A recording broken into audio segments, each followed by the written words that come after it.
Dok Cik Bi muduk pula kain tepi celah batu. Apa hal pula ni? Okey, saya awak part 2. Untuk checkpoint seterusnya, kita pergi Pulau 5. Pulau 5 ni apa dia panggil Pulau 5? Sebab daripada jauh kita nampak 3 tompok pulau. 3 korenyo Cik Ibi ni. Apa 5 tompok pulau. Saya awak nampak dah habis baju hitam saat ni. Dia lah tukar drone-nya. Dia lah tukar ambil gambar ni saya awak.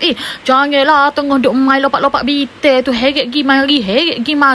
Haifa pula cabut seluar. Aku gak gerai lah. Motor sungguh lah Aduh, janganlah sekali Cik Ibi jom rekod anak-anak Cik Ibi tu lelaki Cik Ibi ni. Kali ni ada orang rekod Cik Ibi ke main lah. Cik Ibi mu berlakonnya. Janganlah saya awak nak guana baru masuk kamera ke. Tapi nak oyak bui ke. Memang ngapulah ambil drone sininya saya awak.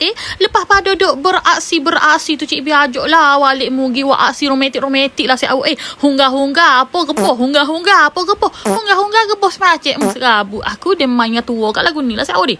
Tapi gak view sini Masya Allah Subhanallah meme comel doh. Okey, checkpoint yang seterusnya kita pergi makan lah isi perut lah saya awak.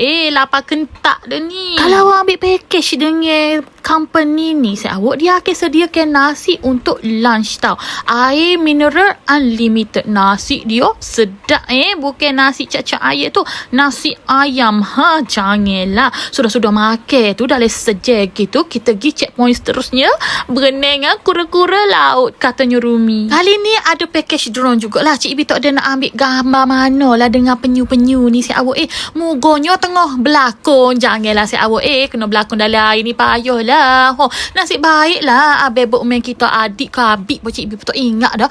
Ambil kamera, ambil lah gambar kura-kura laut ni. Comel lah. Kat patut nak suka ke ada ikan duk nepe bawah perut dia. Cik Ibi teringin juga nak pergi nepe bawah perut dia. Janganlah si awak tengok gambar comel ke. Saya duk main nama rima pula Cik Ibi mu ni. Duk kayu halah macam-macam lah Cik Ibi kan. Mana tahu.